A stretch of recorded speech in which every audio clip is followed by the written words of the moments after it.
Baie welkom vanaand. So, julle het huiswerk gehad en ons gaan nou daaroor gesels. Kom ons maak eers oë toe. Here, baie dankie dat ons saam weer vanaand kan stil word en ons kan sommer voel is merkbaar kouer. Ons bid Here dat U ons saam wees sal seën, dat ons ook sal groei hierin, dat ons ook ons gebedslewe daardeur verdiep word. En dit is meer as net 'n klomp teorie. Dit is ook wat U besig is met ons. En ons wil vir U vra dat U deur die Heilige Gees ons help om te ontdek en te groei. Dankie vir U genade. Amen. Kom ek begin gou net eers oor 'n paar ander goed te gesels. Die eerste is die gasreuk. Wat jy nou dalk ryk is nie so erg nie. As jy hierdie ding staart, net daai bietjie wat hy staart totdat hy begin vlam vat, los hy altyd 'n gas en dan die vrouens wil nie oortuig wees hier die ding nie lek nie. So ek het hom opgestart, hy het goed gewerk en toe het ek hom maar liewer toegemaak en afgesit en toegedraai. So moenie bekommerd wees nie, die bottel is toe, ag niks. Nou moet ek die vensters ooplos om die reuk uit te raak. So vir julle ouens wat nuut is, het almal nuwe boeke gekry. Het almal al boeke al gekry. OK. So kom ek verduidelik net weer vir jou hoe werk die boek. Die eerste afdeling, is die gekleurde bladsye. Dis die werk wat ons hier doen. En dan op bladsy 67 sal jy sien, is daar 'n groot deel wat gaan tot hier by bladsy 238. So hierdie middelste stuk. Dit is die struktuur van al 150 psalms. So as jy 'n psalm lees, dan kan jy dit daar gaan kyk en vir jou so half help om 'n struktuur te verstaan. Ja, wat is daar nog? Nog iets wat ek moet sê.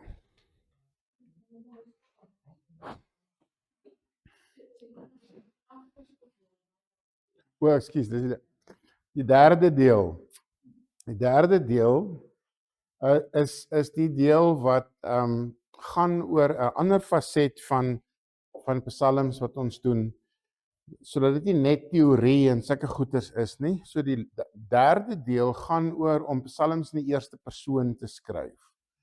En wat 'n verskil dit maak. So julle het julle eerste oefening gehad. Ons gaan nou 'n bietjie daarna kyk.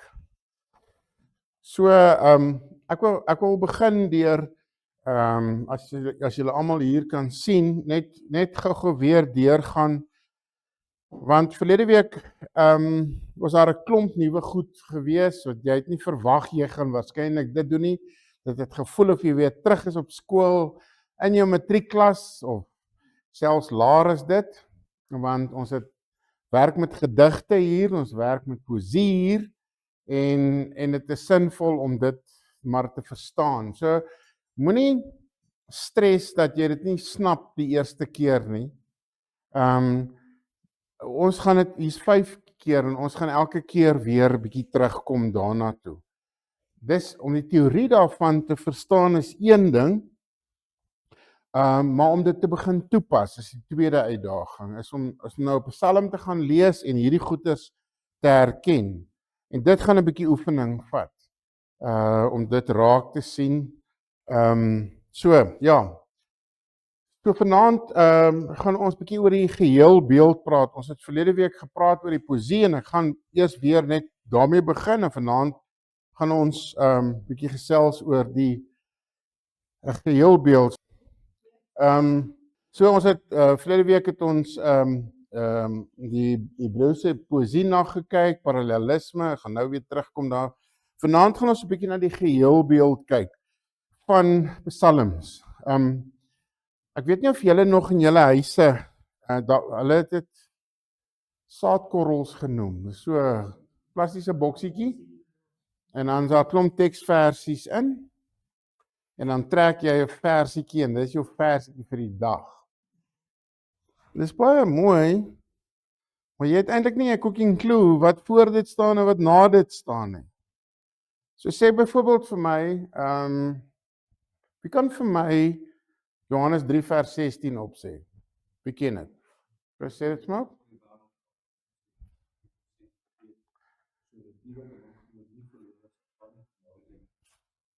Geef my vers 17.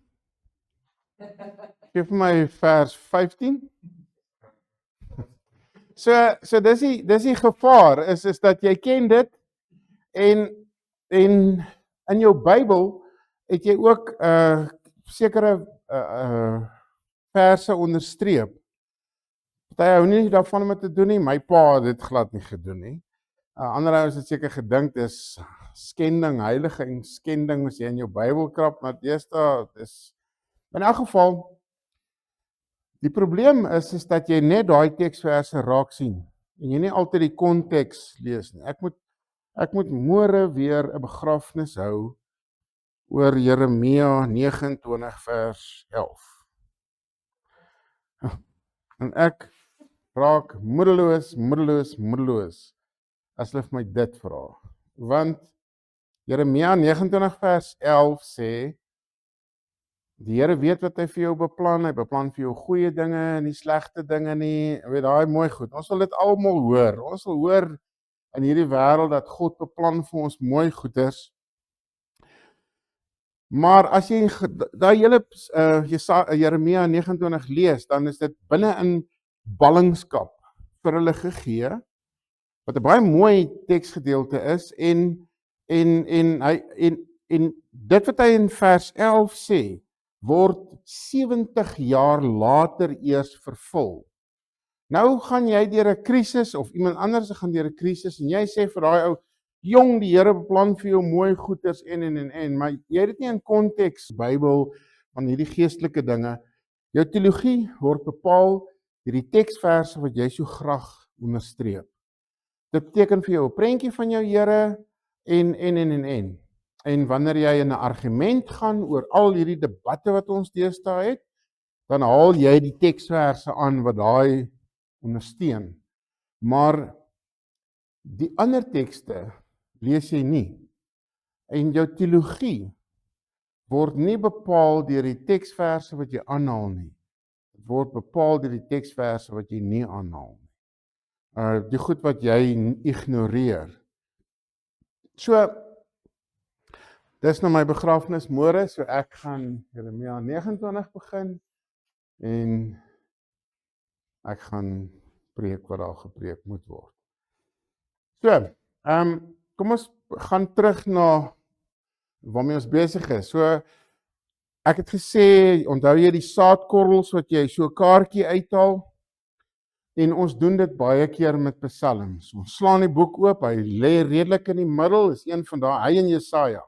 Jou Bybel val gewoonlik daar oop, toe jy op skool was, het jy jou Bybel so neergesit, oopgeval, dis of in 'n Psalm of in Jesaja gewees. Maar jy lees nie 'n Psalm en sê nou maar jy lees Psalm 23. En jy lees nie die Psalm met die gedagte, wat staan in Psalm 22 en wat staan in Psalm 24 nie. Jy trek nie daai prentjie nie. Want ek en jy weet nie eintlik nie, verstaan nie lekker altyd hoe dit werk nie. So as ons nou Romeine 5 lees dan of Romeine 12 lees waar ons Sondag se preek gaan, dan weet ons Romeine is ingedeel van hoofstuk 1 tot van 11. En die hoofstuk 1 tot 11 is meer die teoretiese deel van Romeine en van hoofstuk 12 af begin die etiese toepassings daarvan. So jy lees Romeine 12 wetende wat in 1 tot 11 staan en so, maar in Psalms doen ons dit nie heeltemal so nie. Ons sukkel om die geheel prentjie te verstaan. Dis die een ding wat ons doen. Die ander ding wat ons doen met Psalms is ons as ons depressief is, dan gaan soek ons die depressiewe psalms. As ons hartseer is, dan gaan lees ons die hartseer psalms. As ons bly is, dan gaan lees ons, of as ons hartseer is en ons wil 'n bly psalm lees, dan. Maar met ander woorde, ons emosies bepaal wat ek gaan lees. Wat nie noodwendig verkeerd is nie. Inteendeel, ons het verlede week gepraat oor psalms wil 'n sekere emosie by jou loslaat. So, ek dink is die een boek wat nie net kopkennis kan wees en teorie kan wees nie. Dit wil sekere goed en dis daai ding wat ek probeer snap, nog nie gesnap het nie. En ek hoop jy ook is om iets daai diepte, daai belewenis om dit in jou eie gebedslewe, jou eie binnekamer te kan hê, om so met die Here te kan worstel en met hom te kan praat. So dis vanaand gaan ons bietjie oor die geheelbeeld praat. Volgende week gaan ons bietjie na die kategorieë kyk en hoe jy die kategorieë dis nou die lofliedere en die klaagliedere en die koningspsalms en so. En dan gaan ons 'n bietjie na die boodskap kyk van psalms en hoe dit in jou lewe toepas en dan gaan ons aan die laaste week gaan ons bietjie meer na die beginsels net in die praktyk kyk. So vanaand wil ek net so 'n bietjie fokus op die geheelbeeld. So kom ons begin net so vir hersiening by verlede week. So verlede week het ons begin praat van die Hebreëse poësie en jy het 'n paar woorde geleer wat jy dalk nog nie geken het nie. En jy het geleer dat die kortste sinsnede in die Bybel word 'n kolon genoem. So die Here is my herder is 1 kola en ek kom niks kort is die 2de kolon. Nou wat poësie anders te maak as prosa is weet die ander gedeeltes, geskiedenis en verhale ensovoorts. Maar wat die poësie anders te maak is hierdie kort sinne en baie beelde en baie parallel vergelykings tussen die verskillende sinne. So die eerste, die Here is my herder, ek kom niks kort nie. Die eerste kola is die Here is my herder, die tweede is ek kom niks kort nie. Hy laat my rus in groen weivelde, hy bring my by waters waar daar vrede is en hy gee my nuwe krag. En dit is die eerste kolon. Die meervoud is eintlik kolon. So dis die kortste, kleinste deel en dan vorm so kolons, 2 kolons saam wat ons 'n baie kolon, 2 kolon noem, vorm 'n reël en dan 'n paar reëls vorm saam 'n strofe. Ons het nou gepraat het van 'n paragraaf of so iets, vorm saam 'n strofe en dan die ander vorm is 'n stanza. Dis is 'n klomp prosa, 'n klomp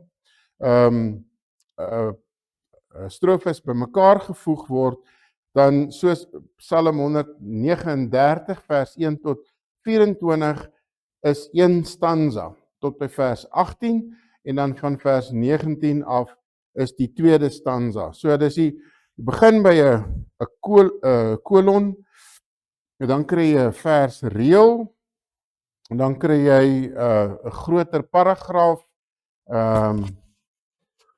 strofe en dan kry jy 'n stanza. Nie baie psalms is groot genoeg om uit meer as 1 stanza te bestaan nie, maar ons gaan daarby uitkom. So dit is om jou so 'n bietjie terug te vat. So wat doen ons met hierdie inligting wat ons nou gedoen het? Jy kan as jy nog onseker daaroor is, kan jy die video gaan kyk wat ek gepost het, wat verlede week se les was. So wat jy nou doen is, verlede week is, jy kyk na die verskillende kolon en hoe hulle by mekaar pas. En Ronel het laasweek die vraag gevra, is hierdie goed sommer net toevallig gebeur, is dit net na die tyd wat ons dit raak sien? dit is doelbewus so gewees. Hulle het in daai tyd al hierdie goeters verstaan, dalk ander name daarvoor gehad. So parallelisme is wanneer jy twee goeters sê, maar die tweede een sê jy so 'n bietjie anderste. Ons gaan dit later nog meer verstaan. Ons het verlede week gepraat oor beelde. Die Psalmboek is vol geskryf van verskillende beelde. Ons het so 'n bietjie daarby stil gestaan. Ons het byvoorbeeld van die Here is my herder, die hele beeld van die skaapwagter of die bokwagter en hoe hy homself vergelyk met die Here. En dit is 'n antieke beeld wat hy uit hulle wêreld uit gebruik het. So jy vir vanaand moes jy Psalm 23 in jou eie taal skryf. Ek gaan nou vir jou geleentheid gee. So en daarmee saam het ons paar vreemde woorde geleer, metonomie, synekdogie en hyperbool. Menotomie is woorde soos die voorbeeld wat ek gebruik het is om te sê die Withuis maak 'n aankondiging oor die oorlog. Dis nie die huis self wat gaan praat nie. Withuis is vir die hele Trump administrasie eintlik of president Trump. So as jy sê die Withuis gaan 'n aankondiging maak, dan sê dit eintlik 'n woordjie wat anderste is, maar dit verwys eintlik na Trump se administrasie. Die woordjie synekdogie is 'n woordjie wat klomp woorde in 'n kort gedagte saamvat of 'n kort gedagte wat 'n klomp woorde beskryf of andersteom. Soos byvoorbeeld die voorbeeld wat ons gebruik het is die man het 'n dak oor sy kop. Dit beteken nie hy staan nie buite en daar's 'n groot dak oor sy sinkdak oor sy kop nie. Dit beteken hy het blyplek. Hy het 'n plek waar hy vanaand gaan slaap, hy het darm 'n dak oor sy kop en dis 'n synekdogie. En dan die hyperbool, dit ken julle, dit is as jy vir jou man sê, luister, ek het nou al 1000 keer vir jou gesê jy moet die gras sny, of jy het al vir jou kind gesê, hoeveel keer moet ek, jy het dit nou al soveel keer gesê, wanneer gaan jy nou leer of wat ook al. So dit is heeltemal, jy oordryf dit totaal en jy het nie regtig dit 1000 keer gesê nie, maar jy wil iets beklemtoon. Jy's nou net mooi dik vir hierdie besigheid. So en dan het ons verlede week geleer van antieke beelde soos die herder, die skaapherder, daai beeld. So die Bybel, die kerk of die Bybel praat oor die kerk in verskillende metafore of beelde. Daar's die beeld van die liggaam wat jy van weet in 1 Korintiërs 12:14 daar rond. Dis 'n beeld wat hy gebruik. Of hy gebruik die beeld van die herder en sy kudde en ons in die ou dae was die dominee daai herder gewees. Hy moet vir sy kudde oppas en hy moet sorg dat hy by elke huis uitkom en hy moet oor sy kudde worry. En dan is daar 'n ander beeld wat Paulus gebruik van ons, die kerk is soos 'n gebou waarvan Jesus Christus die fondament is of Jesus is die hoeksteen. So daar word in verskillende beelde gepraat oor die kerk en soos Psalm 23 sy verhouding met Dawid se verhouding met die Here beskryf hy op hierdie herder en sy kudde 'n beeld. So daarom is dit nie so verkeerd as mense vir jou sê die kerk is eintlik maar 'n besigheid. Want in 'n sekere sin is dit reg, dit is in 'n sekere sin 'n besigheid.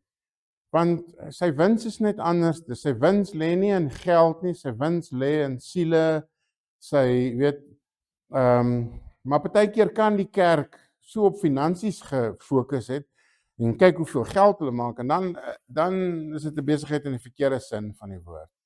Of so kan jy verskillende, weet, in psalms word dit so verskillend gebruik. Ons het verlede week so 'n bietjie stil gestaan by mitiese beelde, soos die Levitiaan, wat in Psalm 74 vir ons beskryf word. Wat is hierdie Levitiaan? Hoe lyk hy? Hoe verstaan jy daai goeders? So dit is die Levitiaan is 'n mitiese beeld uit hulle wêreld uit. En dis die Bybel, die Ou Testament is nie 'n mitiese boek nie. Maar die skrywer van Psalm 74 haal hierdie beeld uit die mitiese wêreld van daai tyd. So om dit nou vir jou te vergelyk of te verduidelik, het ek verlede week gesê, as ek vir jou sê, of ek het met kinders te doen, en ek sê vir hulle, wie is hulle superheroes, en hulle sê vir my, nee, Tarzan is, of Tarzan is nie meer 'n superhero nie. En ons daar was die skim, ek weet nie of die skim in julle lewe, ja, jy kry, weet, Superman en allerlei sulke goede wat ek nie, dit is, so as ek nou vir iemand sal sê, weet die Here, my Here wat ek aanbid is groter as Superman, dan wil ek sê, hoe sterk is my God, maar dit sê nie, daar is 'n Superman en so nie. Dit is presies hoe die skrywer van Psalm 74 oor die Levitiaan praat, en hulle het hierdie ding, wat, weet nie wat dit is, en waar hy is nie, en wat hy dan uiteindelik sê, maar die God wat ek aanbid is in elk geval groter as wat ook al. So dit is die mitiese beelde. So die uitdaging gaan wees om nou die goed wat ons geleer het te gaan toepas. Nou as jy, en ek hoop jy moet asseblief jou Bybel saambring vir hierdie geleentheid. Dis nie so mooi altyd op 'n selfoon nie, maar as jy jou Bybel sou oopmaak op Psalms, dan sal jy sien, weet hy sin so 'n soort van in 'n digkuns of in 'n poëtiese vorm geskryf. En hy sê eintlik vir jou, wat is die kolon? Dis reeds, so elke reël is 'n kolon, en dan sal jy sien, baie keer as die volgende reël is so ingekeep, en dan die volgende reël is nou daai inkeep, is omdat jou bladsy nie breed genoeg is nie. Waar hy inkeep, moet hy eintlik aangaan by die vorige reël. So, dis maar net 'n manier om alles in die boek te kry.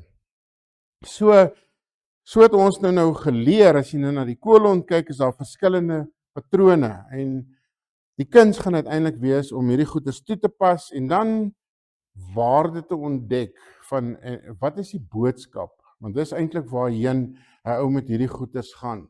Ons het na 3 verskillende patrone gekyk. Ons het na 'n lineêre patroon gekyk, A, B en C, met ander woorde, hy sê een ding, hy sê 'n volgende ding, hy sê 'n volgende ding, hy sê 'n volgende ding, en dit volg op mekaar.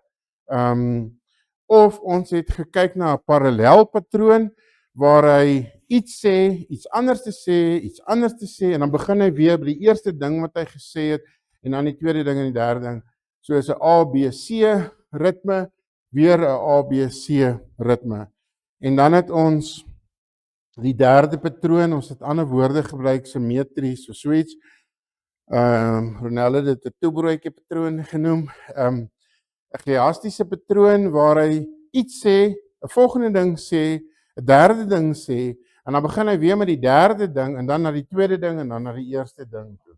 En daar is spesifieke redes hoekom dit so geskryf is. Dis nie sommer maar net, jy weet, om snaaks te wees, of om oulik te lyk, of rymelary te hê, of wat ook al nie. So hierdie is 'n bietjie teorie, wat ons in hierdie tyd gaan leer. So kom ons pas dit so 'n bietjie toe op Psalm 100. As jy jou Bybel gou kan oopmaak, of op jou selfoon gou kan kyk na Psalm 100.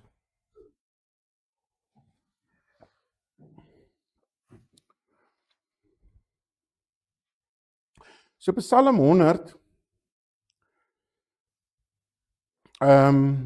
ek net hierdie linkerkant vir julle lees. Psalm 100 is 'n kort maar mastisieuse lof, 'n sang aan Jahwe.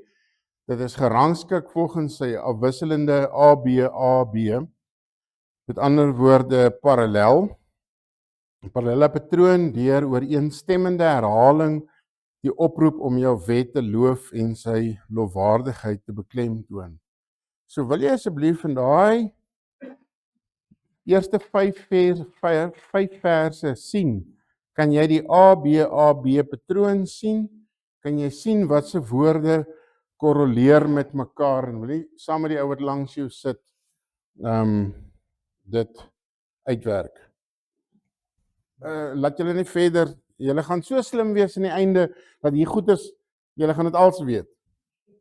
So, as jy, hoop jy kan sien hierso, as jy die ABC invul, dan lyk hy so. Kom ons kyk 'n bietjie nader na hom.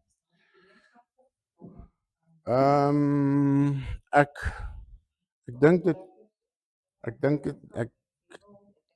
is dit. Okay, so hy bestaan uit 2 dele. Die eerste deel, vers 1 tot 3, is die tema dien Jahwe ons God. So dit is waaroor hierdie eerste strofe gaan. En die tweede ek sal nou by die tweede deel kom. So as ek so 2 streepies hierso maak, dan beteken dit dis parallel wat jy hierso sien. So die juig stem saam met die dien en stem saam met die erken. Dit is die A's. Tot eer van die Here met dien die Here met blydskap, dat die Here God is, en dan C, almal op aarde, ons is gemaak en ons is syne, sy volk, sy eie kudde. So is nie so moeilik nie, is dit nie? Dit is altyd maklik as mense die antwoordstel kry. Ja, behalwe dat hy net van daai kant af die kant toe skryf.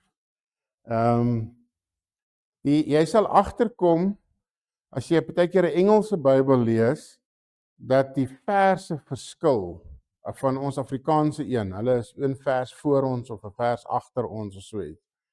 En dit spesifiek met psalms wat dit gebeur, nie eintlik met die ander boeke nie.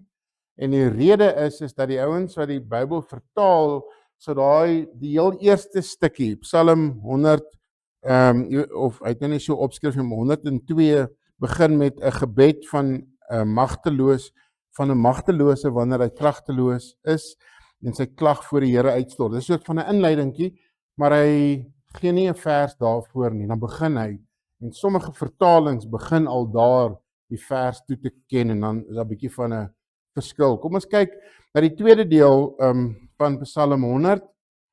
Die eerste deel is, hierdie gaan oor 'n oproep om die Here te loof, en dan die tweede deel is die rede hoekom ons die Here moet loof. So sy oproep is, juig tot eer van die Here, almal op aarde, dien die Here met blydskap. Dit is hierdie oproep, kom voor hom met 'n gejubel en erken dat hy die Here is. En dan kom hy en dan sê hy, hoekom moet ons hom dien? Hy het ons gemaak en ons is sy kudde, ons is sy volk, sy eie. So verduidelik hy hoekom hy die opdrag gee. Kom ons kyk na die tweede deel. Vers 4. Gaan sy poorte binne, korreleer, want hy is goed, want die Here is goed. Met dankliedere, met lofsange, van getrou van geslag tot geslag. So sal jy sien hoe hierdie parallel is met hierdie van vers 5. En weer sal hy sê, gee weer 'n oproep om die Here te loof, en dan gee hy die rede hoekom hy die Here moet loof. So as jy dit begin raak sien, en ek het 'n kort psalm gekies, hy het maar net 5 verse. En jy vat net 'n kort psalm en jy begin te dink, waaroor gaan dit hierso? En jy vergeet nou eers net om die A, B, C in te vul en wat ook al. Vat net die eerste strofe en sê, wat wil hy eintlik vir my hierso sê? Hy wil hê ek moet die Here loof, of ek moet dit doen of dat doen. En dan die tweede, wat sê hy hierso, en kyk of ek 'n patroon kan kry. So eers gaan hierdie goed begin sin maak. Onthou julle die dae, die huisgenoot het sulke 3D foto's gehad. Onthou julle dit? Ek mis dit nogal. En wie van julle kon glad nie daai 3D foto's sien nie? Al kyk jy hoe. Daar's ouens wat weer gesê het jy moet om die hoek kyk en hou al die boekie om die hoek en ander ouens sê jy moet op die grond gaan lê en jy moet dit en jy moet die lig afsit en jy moet 'n skerp lig. Jy het alles gedoen in jou vermoë om dit net raak te sien. Maar onthou jy daai wow gevoel toe jy dit die eerste keer sien, hierdie toring weet uitkom. Jy kon dit amper nie glo dat jy dit gesien het nie. Die storie in ons family is my ma kon dit nie sien nie. En een vakansie het ons kinders dit ons besigheid gemaak om haar te help om haar dit te kan sien. En toevallig was die spesifieke foto van 'n vrou wat redelik goed bedeeld is. So sy dit nou nie sien nie tot ons nou verduidelik en toe het dit nou begin oopgaan, as jy gesien het hoe geskok sy is oor hierdie vrou so eksplisiet. So alles kom net so uit. So mag miskien psalms vir jou uiteindelik ietsie daarvan gee wat jy begin. Dit nie sommer net sê nie, maar waaroor gaan dit hier? So ons gaan volgende week 'n bietjie stil staan by watter tipe psalms is daar en ons gaan bietjie fokus oor hoe verstaan ons watter psalm is dit en ek sien die psalm in daai lig. So dit is Psalm 100 met sy oproep en rede. En nou kom ons by die huiswerk en jy hoef nou regtig nie bang te wees as jy gesukkel het nie en ek gaan jou nie in die klas vra dat jy moet opstaan en jy moet dit hardop sê nie. Jy draai na die ou wat langs jou is en jy share met hom wat jy graag wil share. So die opdrag was om Psalm 23 in jou eie taal oor te skryf. Van jou eie, hoe jy dit wil oorskryf. So wil jy nie asseblief, as jy dit het, dit lees vir die een wat langs jou sit. Hoe klink jou Psalm 23? So julle kan sommer net so vir mekaar dit lees. Ek gaan nie, ons kan aan die einde vanaand by die Psalm wat jy in die eerste persoon geskryf het, kan daarby stil staan. Sonder om nou jou Psalm te lees of so, sê net vir my, wat was vir jou maklik of wat was vir jou moeilik geweest? Was dit moeilik of is dit nie so moeilik nie? So hulle konsep van huis van die Here was die tempel geweest en hulle het 'n bietjie meer van die tempel gedink as wat ons van die kerk dink. Dit was hulle baie meer 'n reël God is daar. Daarom gaan die pelgrims van ver gaan hulle by die pelgrimstogte na Jerusalem toe sodat hulle wanneer dit Paasfees is en van die feeste, Loofhuttefees en daai goeders dat hulle dan daar gaan, want dan sal hulle nou by die Here. Ons sê, ons kan sommer die Here daar in die TV-kamer. Maar so dit is hulle konsep. So as hy dit sê in Psalm 23, dan bedoel hy om in God se teenwoordigheid te wees. Ek wil in God se teenwoordigheid wees so lank as wat ek kan, want dis waar ek op my gelukkigste is. So as ek gou Psalm 23 so kan vat, 'n Psalm van, en jy kan jou eie naam daar inskryf, Psalm van Dawid. Die Here is my, wat ook al. Want dit is 'n beroep wat hy gekies het. Jy hoef dit nie so te kies nie, maar jy kan op Psalm 23 skryf oor jou tandarts. Die Here is soos my tandarts. Die Here is my tandarts. Ek voel veilig in sy stoel. Ek het nou 'n nuwe tandarts. So kan nou daarvan praat. Ek voel, dis nog 'n sy. Ek voel veilig in haar stoel. Sy maak my nie seer nie. Al boor sy my en maak sy sy's Ek bedoel, dis so ver as jy kan gaan. So jy hoef nie die herder beeld te kies nie. Jy kan bankier daar skryf of jy kan 'n ander beroep of hy is soos my pa. My pa voel ek veilig of wat ook al, enigiets. Die Here is my wat ook al, ek kom niks kort nie, net om veral as jou pa 'n miljonair is, dan kom jy niks kort nie. Hy laat my rus. Waar vind jy jou rus? Ek vind my rus daar in die tandarts se stoel. Ek kan nie wag om weer sin toe te gaan nie. Want daar kan ek lekker ontspan, is 'n groot, lekker stoel. Hy bring my by wat? Waar daar wat is. Hy gee my nuwe moed, nuwe krag, nuwe hoop, nuwe wat ook al. Hy lei my om die regte besluite te maak, of hy lei my na veiliger plekke toe tot eer van sy naam. So Psalm 23, selfs al gaan ek deur wat, ek sal nie bang wees nie.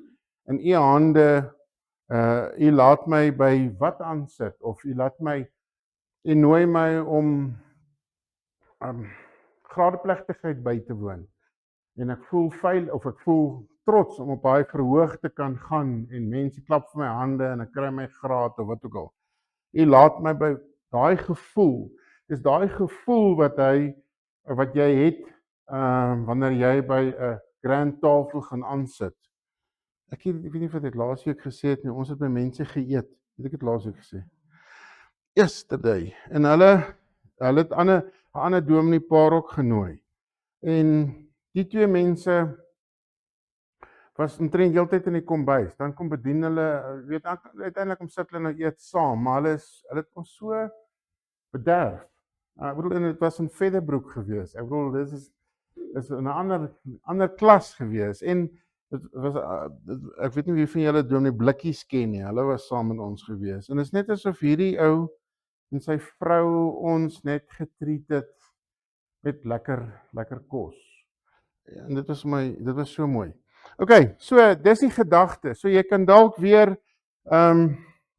die goedheid en liefde sal sal my lewe lank by my bly, en ek is tuis.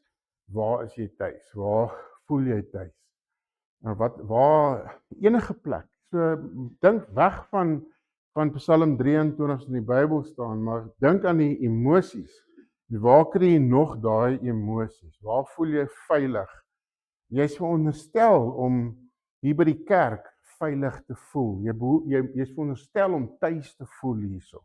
Nie net omdat ons 'n goeie gasvryheidsbediening het nie, maar ook omdat dit jou mense is. Jy kom nie, jy's nie 'n vreemdeling hier nie. Onthou, as jy by 'n ander kerk toe gaan op 'n ander dorp of wat ook al, hoe vreemd jy voel, hoe uit jy voel, en selfde kerk, selfde Bybel ensovoorts.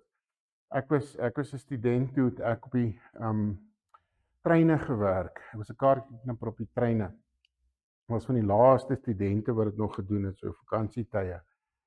En my grootste plek meeste wat ek heen gery het, was onder andere tussen Bloemfontein en Zastron. En so gebeur dit dat ek een Kersdag op Zastron moet oorstaan, wat 'n dag het ook al was, Sondag. En dan in die middag dan ry ons nou weer terug. En jy wil nie daai werk doen. Jy sit met 'n klomp dronk ouens en jy weet skop hulle van die trein af en dis 'n gestoeiery. En ek het so beplan dat ons kom die oggend 6:00 aan en toe stap ek af na die kerk toe en sien maar hulle diens was ook 8:00. En nou sit ek daar. Niemand groet my nie, en jy weet hoe's mense Kersdag, hulle gee mekaar drukkies, hulle wens mekaar teen 'n tyd voor en hulle weet gesels en niemand praat met my nie. En my flippin ma het nie eers moeite gedoen met my trommel, daar was nie eers spesiale kos in nie. Ek het so vir haar gesê sy moet, want ek was toe nog nie getroud nie. En so het ek myself so jammer gekry, maar soos 'n mens jouself kan jammer kry. So daai gevoel van ek kom hier, ek weet waar is die badkamers, ek weet waar my sitplek is of wat ook al, daai gevoel van tuis, en dis nie net jy weet jy by die kerk nie, dis mos net altyd lekker om by sekere mense te kom wat jy goed ken en jy het vermoedigheid om sommer net wat ook al te doen in hulle huis.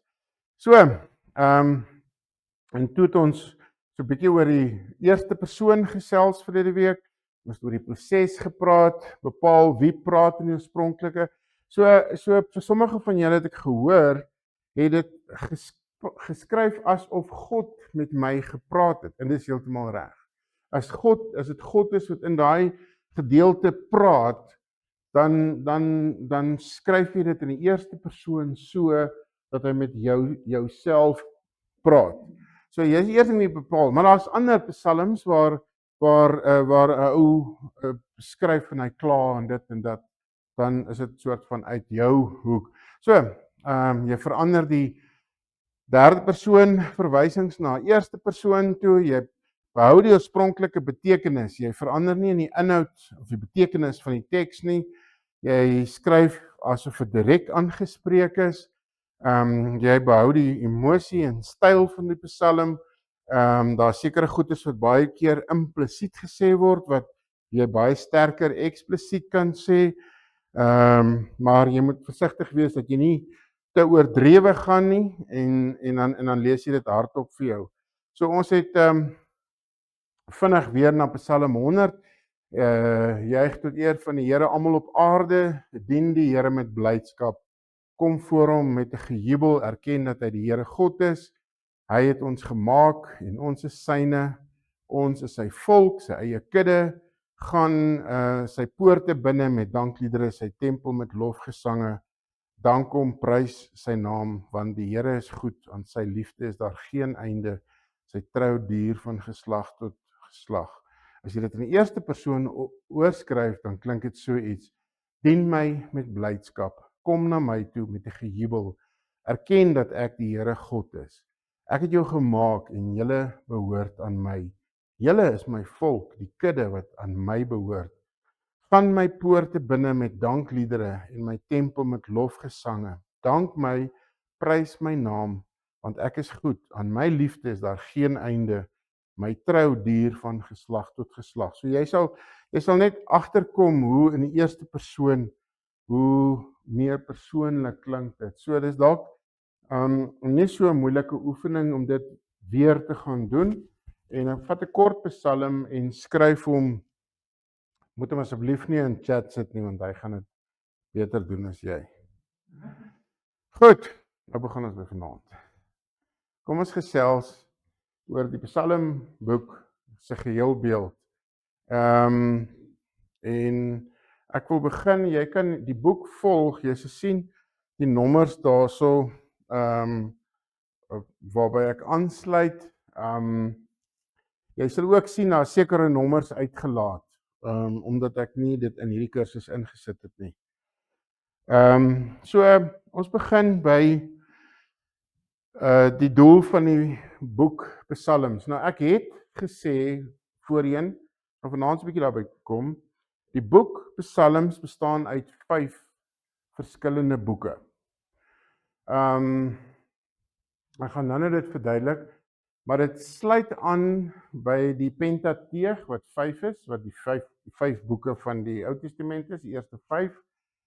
Daar word gepraat van die 5 boeke van Moses, maar dit is nie eintlik Moses wat weet, hy het van dit geskryf, maar nie alles geskryf nie. Maar voordat jy by die 5 boeke kom, is daar eers 'n inleiding en 'n verduideliking, wat is die doel en wat is die betekenis van die boek Psalms. En daarom begin boek 1 by hoofstuk 3.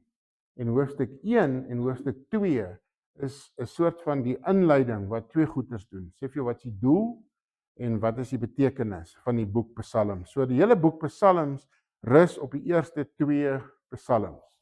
En kom ons lees net eers Psalm 1. Dit gaan goed met die mens wat nie die raad van goddeloses volg nie met sondaars omgaan nie en met ligsinniges saamspan nie, maar wat in die woord van die Here sy vreugde vind en dit dag en nag oordink. Hy is soos 'n boom wat by waterstrome geplant is, wat op die regte tyd vrugte dra en waarvan die blare nie verdroog nie. Hy is voorspoedig in alles wat hy aanpak. So is die goddeloses nie. Hulle is soos kaf wat deur die wind uitmekaar gewaai word. Daarom sal goddeloses nie kan handhaaf wanneer die Here oor hulle oordeel nie. En sondaars nie plek hê in die vergadering van regverdiges nie. Waarlik, die Here lei die regverdiges op hulle pad, maar die pad van die goddeloses lei tot ondergang. So, Psalm 1 kom sê vir ons, wat is die doel van die hele boek Psalm? Psalm 2 kom sê vir ons, en ons gaan nou daarby uitkom, kom sê vir ons, wat is die betekenis van die hele boek Psalms. So Psalm 1 kom gee vir ons, wat is die doel van die boek Psalms. Kom ons kyk, as jy nou die Psalms lees, en jy sou dit nou in Hebreëus lees, dan gaan jy die woordjie Torah baie daar lees. En Torah is wet. En jy gaan elke keer wanneer jy die woordjie Torah lees, gaan jy dit vertaal met wet. En dis nie heeltemal reg nie. Dis baie meer as net wet. So die woordjie Torah word hier gebruik, maar dit beteken eintlik dit wet, maar dit beteken ook onderrig. So teaching. So kom ons kyk, Psalm 78 vers 1 sê, 'n gedig van Asaf. Dan sê hy, luister na wat ek jou leer. En daar sê hy, Torah, my volk, luister aandagtig na wat ek sê. So Psalm 1 is hierdie lering. Dis nie soos ons die wet ken, 10 gebooie of die verskillende wette van Moses of Levitikus of wat ook al nie. Die 2020 vertaling, 'n maskiel wat 'n gedig is van Asaf, sê, my volk, luister na my onderrig, spits julle ore vir die woorde uit my mond. Daai onderrig, ek word geleer. Dis wat Psalms vir my probeer sê. Psalm 1 vir my sê, wat die doel is van die hele psalmbundel, is om ons onderrig te gee. En is dit nie iets wat ons beskiklik nodig het nie? Wat ons leef in die meeste van ons ouers leef nie meer nie. En verlang ons nie terug na die dae toe jy vir jou pa kon gaan vra of vir jou ma kon vra toe sy nog geleef het.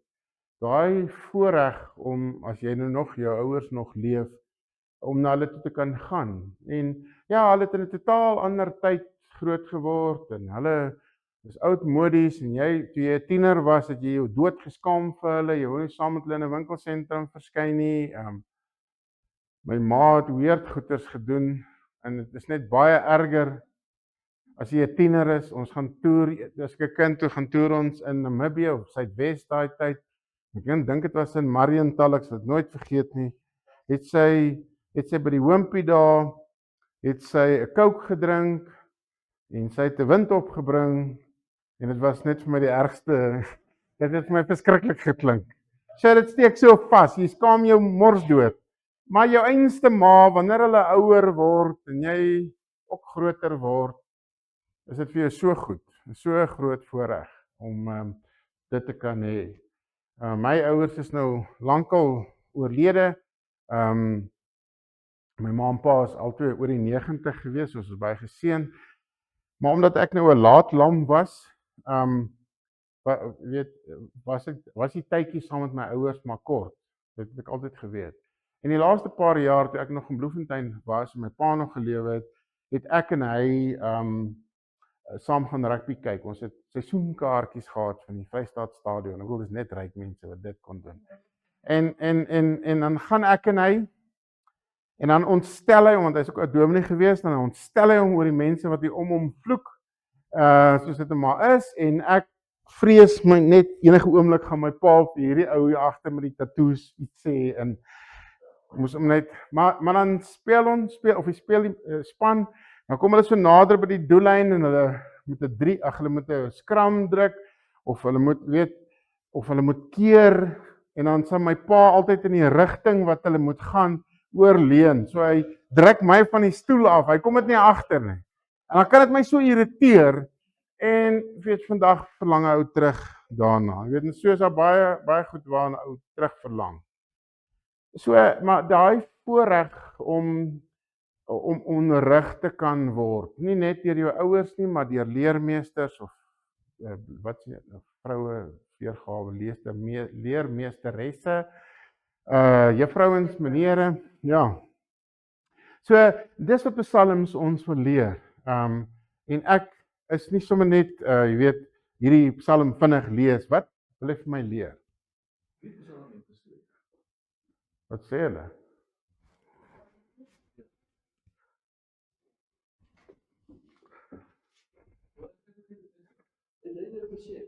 Hy skryf in die eerste dat hy nou gesê het waaroor gaan die Psalmboek. Het hy gesê hy skryf in die eerste deel dat eventually 'n boek gaan word met baie. So nee, ons weet nie wie dit geskryf nie. Slim ouens sal vir jou kan sê dis baie klink soos Dawid wat hier kan wees. Dis baie Dawid se styl, maar dit is wat jy aflei. So ek gaan dit nou daarby kom. Wanneer presies is die boek is nie geskryf. Vandag is Psalm 1 geskryf, môre het 'n ander op Psalm 2 geskryf nie. Dit was 150 verskillende liedere, gebede en op 'n stadium toe hulle bymekaar gesit en hulle is georden. En ek gaan nou dit net weer verduidelik. So die wet van Moses wat Torah is, kom in Psalms voor. Die boek Psalms is min of meer in die jaar 400 voor Christus saamgestel in die tyd van Esdra, Nehemia en in daai tyd. En op daai stadium het hulle die Pentateeg gehad, die eerste 5 boeke. En so hulle het soort van 'n konsep gehad dat ons moet hom in 5 deel. En daarom het hy hierdie 5 boek, hulle het die Pentateeg gevat en hulle het hom gaan inpas in daai 5 boeke, want hulle is bekend met daar moet 5 boeke wees. Nou, ek het verlede week verkeerd gesê. Ek het gesê dit korreleer met Genesis en korreleer met Exodus. Dit is nie so nie. Daar's nie daai korrelasie asof die eerste boek van hoofstuk 3 tot waar ons sal dit net kyk, dit gaan oor Genesis tipe goeters nie. So hoe weet ons dat daar 5 boeke is? Ek gaan nou nie nou daarna kyk in detail nie, maar as jy deur psalms blaai, dan is daar lang stukke psalms en dan kom daar 'n doxologie waar die Here geëer en geaanbid word. En dan's daar weer klomp psalms en dan's daar weer 'n doxologie. En so is daar 5 eindig hy ook met 150 'n doxologie. So dit is uit daai verstaan wat hulle agterkom. So van hoofstuk 3 tot as jy hoofstuk 3 kyk, begin hy met 'n psalm van Dawid. Hoofstuk 4, 'n psalm van Dawid. Hoofstuk 5, 'n psalm van Dawid. 6, 'n psalm van Dawid. En so gaan hy aan. Die eerste klomp boeke is bymekaar gesit en is deur Dawid geskryf. En dan kom daar ander en dan kom psalms van Dawid weer later voor en so. So dis nie asof hy kronologies geskryf is nie. Dit was hierdie klomp los gebede en liedere en hulle het op 'n stadium dit georden en hulle het afgelei daar sekere goedes wat in Psalm 1 en 2 anderste is en wat dit lyk asof dit verder dit verduidelik. So Genesis, Exodus, Levitikus, Numeri en Deuteronomium. So ons konnotasie aan die woordjie wet, Torah, is dat dis 'n straf of dis moeilik of dit is doen, jy moet bly binne jou baan, jy moet dit so doen, jou pa het vir jou en jou ma het vir jou geleer, dit is soos jy jou kamer moet opmaak, dit is wat jy moet doen, daai dissipline het jy van kleins af geleer, sommige van julle meer en ander minder.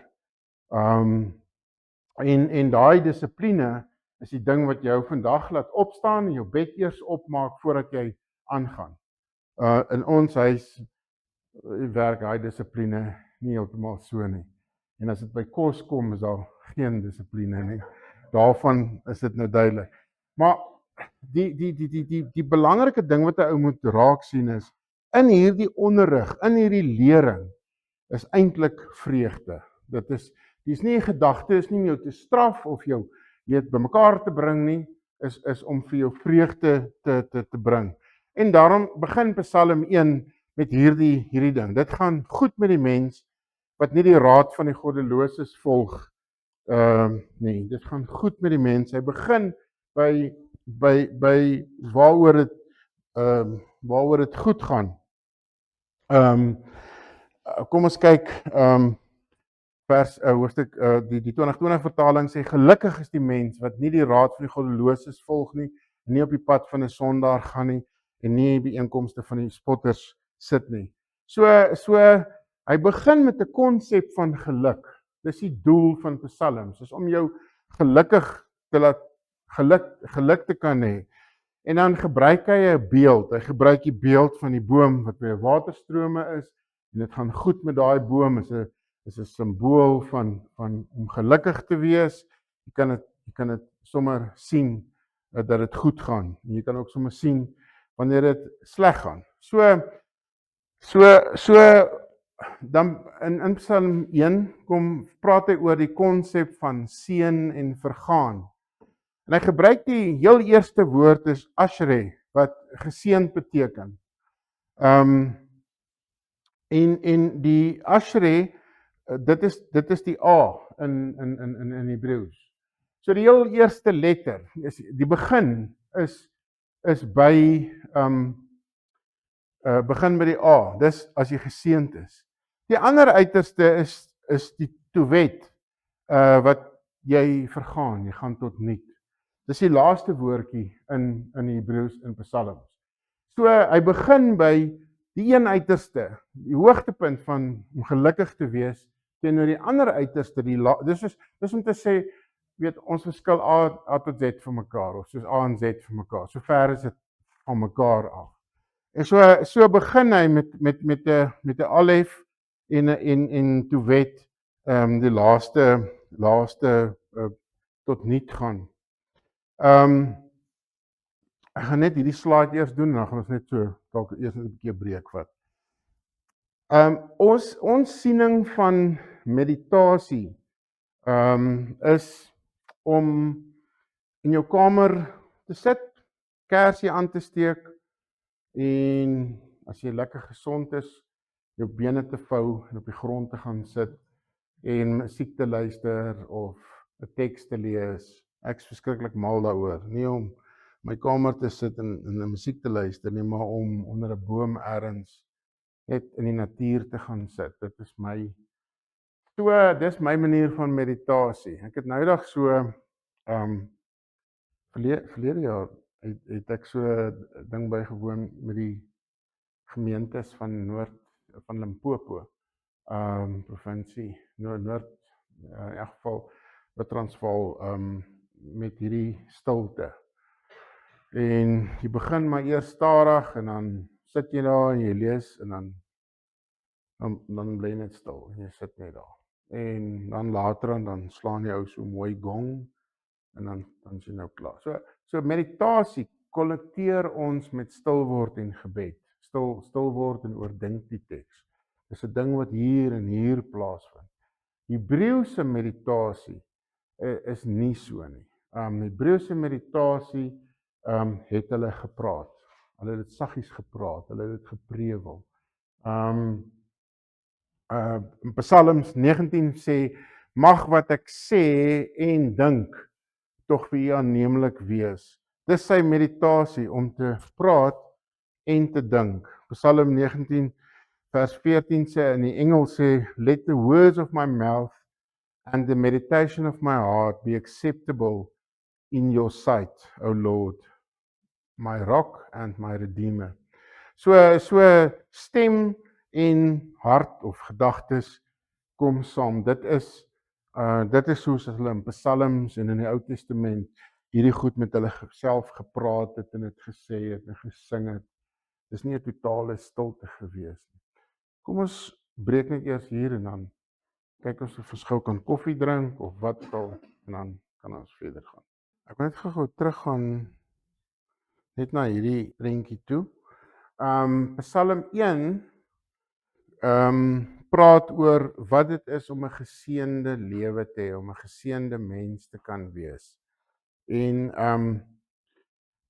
die beeld wat die psalmdigter gebruik is hierdie boom wat vertel van ons is vol lewe, ons is 'n plant by waterstrome, ons dra vrug, ons is standvastig, ons het 'n oorvloedige lewe. Ons het verlede week bietjie daaroor gepraat, wanneer is jy wanneer is jy volkome gelukkig? En op ons ouderdom het ons nou al gesê, man, as jy gesond is en dit gaan goed met jou kinders, dan is jy dan wil jy eintlik niks meer hê nie. Toe jy jonger was, wou jy alles gehad het wat blink was. Nou dat jy ouer word en jou kragte minder word en jy besef, dan is gesondheid maar net so.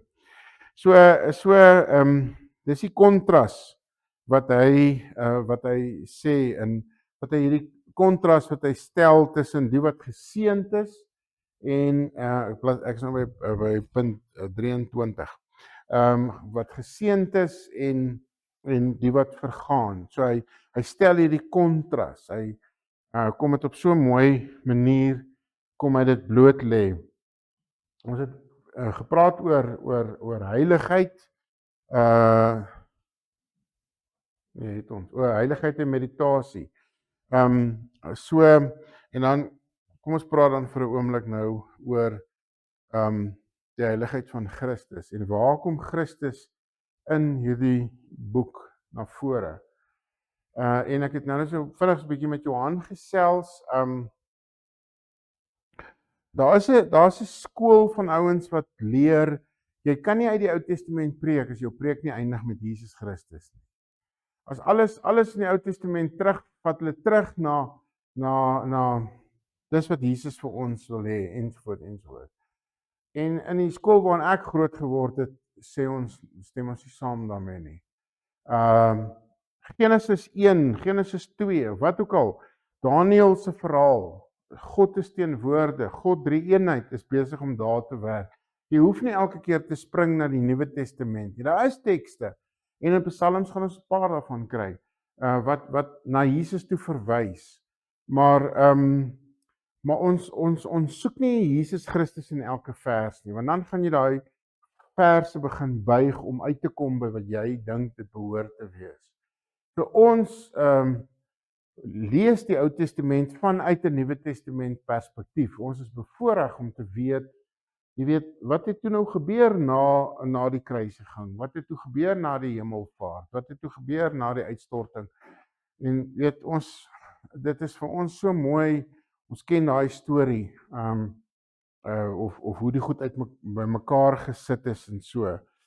Maar ons gaan soek nie heeltyd Jesus in alles nie, maar daar is spesifieke teksverse en gedeeltes waarvan dit ons by gaan uitkom, veral Psalm 22 is een. Maar as jy na Psalm 1 kyk, die ware geluk teenoor die ouens wat vergaan, dan kan jy nie anders as om te weet net in Christus kan jy daai geluk hê nie. Christus is die waterstroom by wie ons geplant is. Christus is die vervolmaking, wil ek amper sê, van Psalm 1. Die skrywer wat Psalm 1 geskryf het nie oorspronklik aan Jesus gedink nie.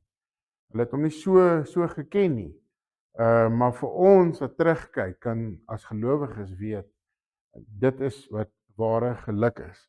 So kom ons kyk 'n bietjie na Psalm 2, wat oor die boodskap van Psalms gaan. En let's sien. Kom ons ek hoop jy kan hom lees. As jy wil, kan jy jou Bybel oopmaak by Psalm 2. Ek wil dit net saam met jou eers deurlees. So Psalm 2, waar Psalm 1 gaan oor die doel, en die doel is goddelike onderrig vir 'n heilige en 'n gelukkige lewe. Dis die boodskap van Psalm 1, dis die boodskap van die doel van die hele psalmbundel, is om jou te onderrig van God, sodat jy 'n heilige en 'n gelukkige lewe kan hê. En dan die boodskap van die hele psalmbundel is dat ons God is koning of die Here regeer. Kom ons lees gou Psalm 2. Waarom is daar onrus onder die volke en waarom smee die nasies planne en dit te vergeefs? Die konings van die aarde is in opstand, die leiers span saam teen die Here en teen sy gesalfde en sê, kom ons maak ons vry en gooi hulle juk af. Nou, as die skrywer verwys na gesalfde, dan verwys hy na die koning. Die koning is die gesalfde een. Ons gaan nou terugkom daarna toe. So, dan gaan hy verder. Hy wat in die hemel woon, lag hulle uit. Die Here spot met hulle. Hy spreek hulle aan in sy toorn, in sy gramskap, jaag hy hulle op loop. Dit is ek wat hom as my koning gesalf het op Sion, my heilige berg. Ek wil vertel van die Here wat die Here aankondig. Hy het vir my gesê, jy is my seun, van vandag af is ek jou vader. Dis verwys na Jesus as jy in die Nuwe Testament jy dit lees. Vra my en ek gee volke vir jou as eiendom, die hele aarde as jou besitting. Jy sal hulle verpletter met jou eysterscepter, hulle flenter slaan soos 'n kleipot. Wees dan nou verstandig, konings, wees gewaarsku, regeerders van die aarde. Julle moet die Here met ontzag dien, hom met vrees en bewing toejuig en hom onderdanig wees, sodat hy nie toornig word en julle op die pad omkom nie, want sy toorn ontvlam gou. Dit gaan goed met almal wat by hom skuiling vind. Nou, ja, dis 'n weird psalm, weet nie wanneer laas jy hom gelees nie. Maar lees hom asseblief nadat jy nuus gekyk het. Lees hom wanneer al die belangrike ouens op die TV verskyn en hulle besluit net wie waar hulle gaan oorlog maak. Lees dit weer as jy die korrupsie goeders lees in die land. Lees dit weer as jy benoud begin word en jy begin in 'n depressie te verval oor die land en al sy goeders. Dan lees jy hierdie psalm. So kom ons gaan net gou, wat is die punt? Die punt is dit gaan oor ons God is koning. Hy praat hier van die konings wat in opstand kom en hulle allerlei goeders wat hulle sê en hulle gaan dit doen en dat doen en dan kom sê hierdie psalmdigter, maar die Here wat ek dien, hy is die koning. Is iets van ek baie dink, die hele gedagte van dat hy koning is, maar ook die hele ding van geregtigheid. Ja, ons het die een flip en ondersoek na die ander, dan is die skelm ouens wat hulle hier, dan daai skelms en 3/4 van hulle kom in elk geval nog weg, is net die laaste bietjie wat hulle vang, en daar's net ouens wat wegkom met moord, en dit maak 'n ou net laat voel van, ja, hier's net niks is meer reg en verkeerd in hierdie land nie, daar's nie meer regverdiges nie, daar's net, jy weet, almal, jy kan niemand meer vertrou nie, jy kan jouself nie eers meer vertrou nie.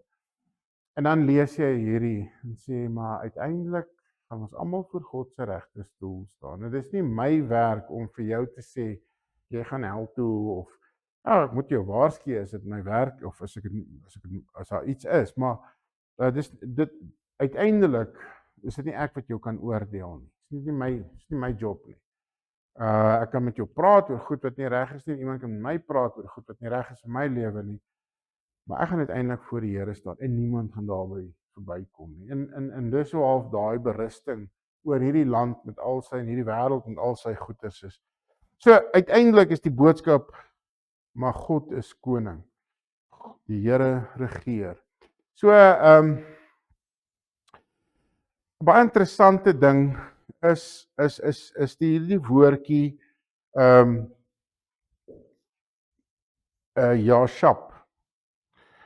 Yashapta.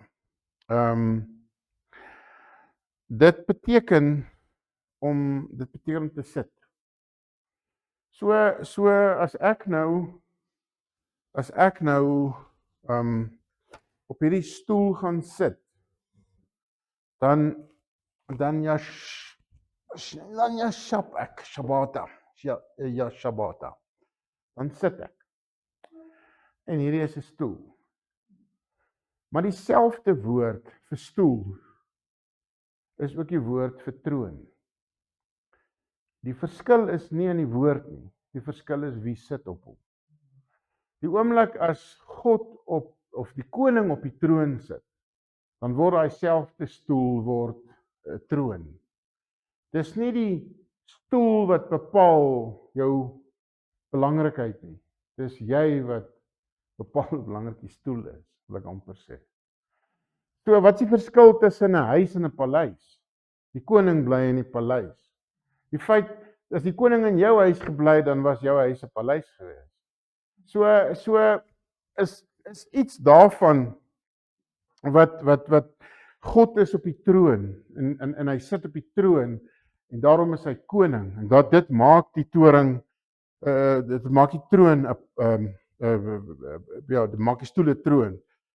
Psalm 9 vers 5 sê: "Toe u op die troon gesit het as betroubare regter het u aan my reg laat geskied." So hierdie beeld van God wat gaan sit, hy is die betroubare regter.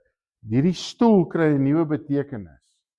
Nou ons doodgewone ouetjies kan maar gaan sit op 'n stoel, hy bly maar net nog steeds 'n stoel. Maar God, waar hy is, die beeld van die koning, en Dawid doen dit baie, beeld van die koning, en daar's 'n korrelasie met God.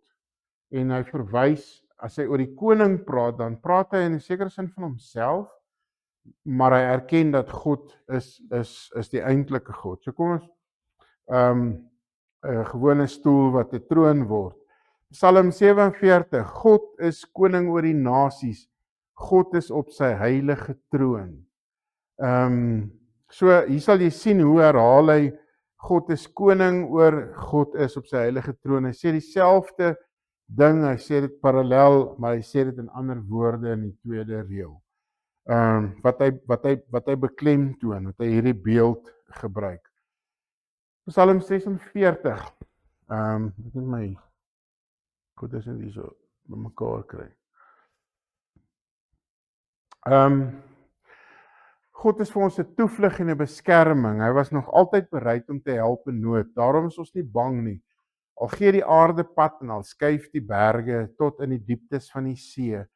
Al dreis en skuim die waters van die see, al skud die berge deur sy onstuimigheid. Oor die strome van die rivier is daar blydskap in God se stad. In die heilige woning van die Allerhoogste. God is daar. Die stad sal nie wankel nie. God sal hom help nog voor die môre kom. Nasies kan maar raas en koninkryke wankel, maar as God sy stem laat hoor, smel die aarde weg. Die aarde, die Almagtige is by ons. Die God van Jakob is vir ons 'n beskerming. Die Here, die Almagtige, is by ons. Die God van Jakob is ons beskerming. Ek dink ek herhaal dit. Ja. Vers 9. Kom kyk wat die Here gedoen het. Watter ontsettende dinge hy op die aarde tot stand bring. Die oorloë oor die hele aarde laat hy ophou. Pyle en boë verbreek hy en spiese slaan hy stikkend. Oorlogswapens verbrand hy met vuur. En dan sê hy: bedaar en erken dat ek God is. Hoog bo die nasies, hoog bo die aarde. Die Here die Almagtige is by ons, die God van Jakob. Die engel sê, julle ken die lied, be still and know that I'm the Lord, that I'm God. I will exalt it among the nations, I will exalt it in the earth. So as jy nou hierdie Psalm lees, dan sal jy sien hy begin om te vertel van wie God is. En dan begin hy te vertel van, hoe erg dit gaan, die see en die skuim en die waters en die berge en alles en oor die strome, maar God is bo dit. En dan gaan hy oor hoe die nasies raas en koninkryke wankel. Hy is heeltyd besig en dan sê hy maar God is bo dit. Dis die Here die Almagtige is by ons. Die Here die Almagtige, vers 9. Kom kyk wat die Here gedoen het, watter ontsettende dinge, en dan eindig hy uiteindelik hierdie bedaar en erken dat ek God is. En dis amper, weet daai ding wat jy vir jouself as jy moet skryf oor jou land, of oor die wêreld, of oor al hierdie goeders, dan uiteindelik kom by hierdie ding, maar wees stil en weet, ek is die Here. En dit is daai psalms wat jou so inlei in daai momente. So hy kla baie, en hy treur baie, en hy praat baie, en dan sluit hy aan by eindig hy met 'n positief, of wat ook al. So ons het verlede week 'n bietjie gekyk na Psalm 88. Julle sal onthou, Psalm 88 is daai absolute depressiewe psalm. As jy nou lekker in 'n gat is en jy dink aan selfmoord, lees Psalm 88. Want daar is niks positiefs nie. Daar's nêrens 'n moment. En as jy nou Psalm 88 deur 2 deel, dan kom jy by Psalm 44 uit. Psalm 44 is presies dieselfde. En dis net toevallig, dis nou nie 'n wiskundige triek hierdie nie. Psalm 44 en Psalm 88 is die 2 psalms waar daar nou net sad in is. En ek dink Ronel, jy het laasweek gesê, ons gepraat het oor wat is die waarde van hierdie psalm. Wat kan jy onthou? Ja, kan jy onthou wat jy gesê het? So ek dink wat onder andere gesê is, die waarde van hierdie psalm is al val alles uitmekaar uit. Ek praat nog met God. Ek bedoel, dis daai stukke in jou eie lewe wat jy kom, alles val uitmekaar uit, maar jy praat nog met die Here. En dis daai kere wat jy bid en huil en wat ook al, en jy raak aan die slaap, en môreoggend kom die son weer op, die lewe gaan weer aan. En as jy nie dit leer met jou pad van die Here, met jou pad met die Here nie, dan en jy het hierdie airy-fairy van alles is net altyd goed en altyd honkie-dorie, en dan as goeie sleg gaan, as jy so in 'n depressief en jy voel skuldig, want hoekom wil goeie nie met my uitwerk en so, en ek het nou aan met iemand in 'n selgroep net vertel van hoekom wil goed nie uitwerk nie, hoekom bid hulle en dit wil nie uitwerk nie, en dat wil nie uitwerk nie. En 'n mens moet versigtig wees, en ek het ook nie daarop geantwoord nie, mens moet versigtig wees om nou slim te klink. Dan gaan jy nou so Job se vriende begin, wil julle by Grief Share, weet dit baie goed. Dis waar daai persoon is. En daar's meer klaagpsalms as wat daar lofpsalms is. En dit is oukei om te kla by die Here. Dit beteken nie dat jy ongelowig is nie, dis deel van jou lewenspad wat jy saam met die Here loop. En die troos om te weet, God is nog steeds in beheer. God hou my nog steeds vas. Die son het gesak laas nag. Ek was depressief. Die son het opgekom. Die lewe gaan aan. Ek het weer opgestaan. Hier is ek nou 6 maande na my egskeiding of wat ook al. En dit gaan al weer so ver. Ek het nie altyd, jy het nie altyd daai antwoorde nie. Daar was 'n tyd, ek het dit al genoem, daar was 'n tyd, hele rukkie terug, wat ons bietjie geknor het met geld. En nou gaan dit baie goed. Dit is nie meer so nie, maar daai tyd was onthou ek, dit was baie sleg geweest. En dit is lank terug. Ronel het nog huise verkoop. Sy was 'n huisagent geweest, maar sy was 'n useless huisagent geweest. Sy's baie beter in beskuit. Maar sy het hierdie een huis hier in Poortview. Man, as daai huis verkoop, dan's ons almal weer terug in die lewe. En ons het gebid en ek het met die Here geworstel, want ek wil nie preek oor 'n Here en ek self weet worstel met hom, want ek moet ander ouens troos, maar ek sukkel myself. Dis as ek toegevoel het. En in elk geval, lang storie kort, 6 maande later,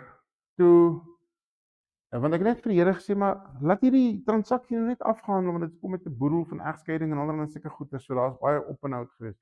Sê dis die oplossing, kan die Here nou nie net hierdie ding, en 6 maande later het die Here nog niks daaraan gedoen nie, maar dinge het beter gegaan. Daar was ander goeders gewees, wat klein goedjies, wat ek nooit aan van gedink het en so. So ons het hierdie ding van ons bid vir hierdie ding. En nou gebeur dit nie, en nou help die Here ons nie, en nou is ons kwaad, maar dis 'n wees stil en weet, maar uiteindelik by daai punte kan kom. Ek hoop jou gang met psalms bring jou by hierdie momente in jou lewe. So bladsy, waar is ons bladsy 37, die gesalfde. Ek het net daarna verwys. Die konings van die aarde is in opstand, die leiers span saam teen die Here en teen sy gesalfde. Met hierdie gesalfde bedoel die koning homself. Hy verwys na homself en sê kom ons maak ons vry. So dit is 'n speling tussen God en die koning self. En die woord wat hierso die Hebreëse woord is Meshi. Jy lees Hebreëus so Meshi. En dit uit daai woord, die woord om nou dadelik te herken. Herken jy dit? Messias. So die woordjie Messias beteken gesalfde. Dit kom dis waar uit die woordjie Messias vandaan kom. Uiteindelik is Jesus Christus hierdie gesalfde wat tot koning gesalf is. So die psalmbundel het heelwat eskatologie in. Wat is eskatologie? Eskatologie vir ons is meer boeke soos Openbaring, boeke soos Esegiel, daar's dele in Daniël wat eskatologie is, wat vertel van die eindtyd, wat vertel van wat nog gaan kom. Dis daai boeke wat ons heeltemal eenkant skuif. Ons het nie 'n idee wat hier aangaan nie, is net te moeilik en so. Psalms het ook eskatologie, maar nie die eskatologie wat jy in Openbaring sou kry, wat verwys na dalk wat in die toekoms gaan gebeur of so nie. Maar psalms, soos hierdie Psalm 2, die konings van die aarde is in opstand, die leiers span saam. Jou eskatologie wat jy lees daar is, maar my God is in beheer. So ek is in hierdie wêreld met al sy pyne en seer, maar ek weet bo dit alles is God eskatologies in beheer. Ons het maar die stikkende wêreld waarmee ons te doen het hier. Met gebrokenheid en met al sy pyne, maar dat God is uiteindelik in beheer, sal jy so in psalms raak lees. Ons is selfs so 'n bietjie net oor lyding en lof. Ek het net daarna verwys. Psalm 3 tot 7, dan dit is uit die eerste boek uit. Psalm 1 en 2 is die inleiding. Psalm 3 tot 7, kom ons lees gou een van hulle. Ek is sommer by Psalm 3 oopmaak.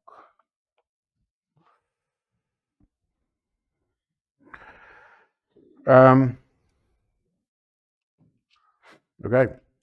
Psalm 3, vers 1. Ek lees in die 2020 vertaling. 'n Psalm van Dawid toe hy vir sy seun Absalom gevlug het. Nou, ek weet nie wanneer laas jy vir jou kind gevlug nie. Maar dit kan nie 'n lekker ervaring wees as jou kind jou wil doodmaak nie. Ek is seker jou kind wou jou al doodgemaak het. Dis in alle huise wat dit gebeur. Vers 2 sê die 2020 vertaling: Here, hoe het my teenstanders vermeerder? Baie staan teen my op. Baie sê vir my, daar is geen redding vir hom by God nie. Vers 4. Maar U, Here, is vir my 'n skild en aan alle kante U is vir my U is my eer en die een wat my kop hoog hou. Vers 5. Wanneer ek hard roep na die Here, antwoord hy my van sy heilige berg af. 6. Ek het gaan lê en aan die slaap raak en wakker geword, want die Here onderskraag my, né? Ek het net oor gepraat van ons gaan slaap in die aand. Donker gat, ons weet nie hoe ons deur hierdie ding gaan kom nie. En dan word ons wakker. Vers 7, ek is nie bang vir 10,000 manskappe en wat reg rondom my teen my stelling inneem nie. Staan op, Here, verlos my, my God, want U is U het al my vyande op die wang geslaan, die tande van die goddeloses het U gebreek. By die Here is my redding, op U volk rus U seën. So kom jy agter dat hierdie arme man is 'n absolute psigopaat. Want dan een oomblik dan is die Here so wonderlik en die volgende oomblik dan is hy in 'n gat en dan is hy weer, dan is dit net weer dooddorries en daar's baie erger as dit. So as jy dit lees dan verstaan jy nie, weet, wat is hierdie ou se storie? Wat is hy nou? Ek bedoel, nou is sy seun besig om hom dood te maak of om sy lewe te soek en dan lees hy vers 8. Staan op, Here, verlos my God, want U het al my vyand op die wang geslaan, die tande van die goddeloses het U gebreek. Wanneer laas het jy vir jou vyande gebid en gesê, ja, ons sal dit nooit doen nie. Ek weet nie, ons dink nie, jy kan dit doen nie. As die Here se liefde in jou is, dan gaan jy mos nie dit bid nie. Jesus sê dan jy moet die vyand lief hê.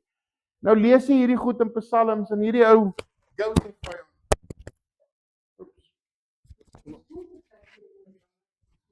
Ja, exactly. Hoor jy my nie uit die huis uit praat nie. Ja. Ja, so as jy Psalm, as jy Jesus se bergpredikasie lees, dan sê hy, weet jy moet die ander wang draai. Maar wat hy nie sê nie, is wat daarna gebeur. Soos laat my hier, laat my daar, en dan daai deel word nie vir jou gesê nie. So nou lees jy hierdie goed en dis waarmee ek baie worstel. Hierdie man maak geen geheim, hy like sy vyande niks. Ons het verlede week daaroor gepraat. Psalm 23, hierdie mooi Psalm. Die Here is my herder. En dan sê hy, ek sit aan by 'n feesmaal en dan staan daar en my teestanders kyk toe. Ek bedoel, kon hy dit nie maar gelos het nie. Hy het so mooi Psalm wat hy hier skryf, nou kap hy sy teestanders. But it's life. Jy weet, ons het hierdie heilige lewe, ons wil al meer heilig wees, maar hierdie ou bring ons terug aarde toe en sê, weet, dit is soos ek voel. Okay, die punt is, wat ek net hier probeer sê, is dat lyding en lof kom voor in Psalm. En baie van hulle begin daarmee en eindig met lyding. So, as jy hoofstuk 3 vat tot 7, daai hoofstukke, dan gaan dit oor hierdie swaar kry, hierdie lyding ensovoorts. Maar as jy van Psalm, die laaste hoofstukke, 4 hoofstukke lees van Psalms, dan is dit net lofpryse. Is dit nie hoe die lewe is? Jy weet, jy uiteindelik, dit begin, jy gaan deur swaar tye en eindig jou lewe eintlik maar net by lofpryse. En is eintlik niks anders te wat jy wil sê. Na al die swaar kry, dink maar net 'n bietjie terug aan jou eie swaar kry en momente wat jy in jou lewe gehad het en hoe jy terugdink en dan kom jy weer by 'n punt van die Here wil weet die Here wil ek loof. So net oor klaagpsalms. Ons het oor Psalm 22 gepraat. Psalm 22 vertel te gelykertyd van Dawid en Jesus se ervarings. Hulle voel deur God verlate. Hulle vyande het hulle wreed aangeval en hulle roep om hulp. Hulle roep om verlossing. Daarna juig hulle omdat hulle weet dat die Here die verdruktes verdedig. So as jy en ek gaan nou nie lank na Psalm, as jy kyk en hierdie ontleding is die ontleding wat jy daar sal in jou boek kry by Psalm 22. Dan sal jy sien Jesus praat eintlik hier dis die woorde wat hy aan die kruis gebid het, wat gesê het, my God, waarom het U my verlaat? Dit kom uit Dawid of uit daai Psalm uit. So ons het dit verlede week gesê, Jesus het aan die kruis gehang en hy het teruggedink aan die Psalms wat hy gelees het en geleer het en hy het dit gebid. Ons het verlede week het ek 'n bietjie oor Berkhouwer se boek gepraat van die Bybel is Jesus se gebedeboek. Ek skryf daaroor in die maandklippie ook. Dis die goed wat Jesus gebid het. En hoe amazing is dit nie dat ek en jy lees hierdie goed En Jesus self het dit gebid. Dis die gebede wat hy gebid het. Dis nie al wat hy gebid het nie, maar dis die gebede wat hy gebid het. So as jy kan nou op Psalm 22 verder gaan lees, oor die getuienis, Jesus en Dawid het twee dinge in gemeen, en dan verduidelik hy dit. En dan praat hy oor lyding, en dan noem hy 'n klomp goeters, hoe hy verag word, hoe hy geminag word. En jy sien Jesus in al hierdie goeters, jy sien hoe hy bespot en beledig is, hoe hy deur sy vyand aangeval is. Sy lewe word soos water uitgegiet, sy bene is uit lid uit, sy hart smelt soos was, sy krag is heeltemal opgedroog, sy hande en voete is deurboor, sy klere word verdeel, en daaroor word dit geloot. As jy dit lees, dan is dit, en jy lees net dit, dan is dit duidelik Jesus. En tog is dit eeue tevore geskryf. So ek en Johan het nou daaroor gepraat. Toe as die Bybelskrywers soos gepraat het oor kan jy voorspellings, jy sien nou die voorspellings wat ons baie keer in Jesaja en Jeremia oor Jesus lees. En dan lees ons Kersfees, want dit pas baie in. Toe daai Bybelskrywer dit geskryf het, het hy nie aan Jesus gedink nie. Hy het aan 'n aardse koning gedink. Hy het aan sy situasie gedink. Maar nou as jy terugkyk, dan sien jy, wow, hier is nou goedes wat baie duidelik in Jesus se lewe duidelik sigbaar word. En dan begin jy te verstaan waar Jesus inpas in die Ou Testament en in die Psalms. So terwille van tyd, jy kan Psalm 22 verder gaan lees. Ek wil byvoorbeeld Jesus haal op Psalm 22 hier aan. Ek sal u naam aan my broers bekend maak in die samekoms van die gemeente. Ek sal u lof besing. So dieselfde Psalm wat so diep depressief was, is 'n lofpsalm uiteindelik. En dit is die gang van die lewe. Dit is alles is nie net dooddollies en presies nie. Alles is ook nie net altyd sleg nie. So kom ons sluit net af met hierdie boeke waarvan ek nou so praat. Die geheelbeeld. Hoofstuk 1 en 2 is die doel van Psalms en die boodskap van Psalms. En dan die verskillende boeke begin by hoofstuk 3 tot by hoofstuk 41 en baie die tema wat hierna sterk na vore kom is die verbond wat daar met Dawid gesluit is. En dan begin hoofstuk, dan is daar 'n doxologie. Jy kan maar gaan kyk by hoofstuk 1 einde 41. Sal jy agterkom daar's 'n patroon wat homself herhaal.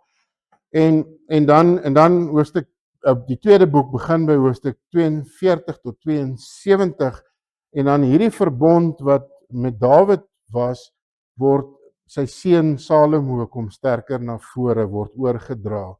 En dan boek 3 van hoofstuk 73 tot 89, dan eindig 89 met amper op 'n donker noot wat sê, waar is die troue liefde van God aan Dawid, wat hy aan Dawid gesweer het. Hy eindig in einde hoofstuk 3, boek 3, met so depressiewe op so 'n laagtepunt. En dan in hoofstuk 90 tot 106, dan die laagtepunt kom hy weer by hoofstuk 90 wat hy sê maar die Here regeer. En dan die 5de boek is eintlik van 107 tot 150, maar dan eindig hy met die antwoord met hoop en die laaste hoofstukke is lofprysing. So dis nie iets wat ek dink wat jy eintlik nou in jou stilte tyd gaan, ek is nou by boek 3 en so, jy moet redelik baie tyd spandeer en soos hierdie ouens om dit te bestudeer en die taal sekerlik goed ken om dit te kan sê. So, maar ek wil net hê jy moet ten minste net dit vir 'n agtergrond hê. Okay. En dit bring ons by die einde. Net vinnig oor volgende week. Volgende week praat ons meer oor die kategorieë. Ons 'n bietjie aansluit by die skrywers, maar wat se soort psalm is dit hierdie ensovoorts. En ja, dis volgende week. Dankie vir jou tyd. Ek wil graag hê jy moet jou psalm wat jy in die eerste persoon geskryf het, dalk net gou lees vir die ou wat langs jou sit. Jy het nou al die huiswerk gedoen, ek wil nou nie, jy moet voel, die laaste ene, so jy kan dalk net vinnig dit sê, ons gaan weer daarby uitkom, jy kan dit net met deel, dalk sê wat is vir jou moeilik, of net so 'n stukkie daarvan lees.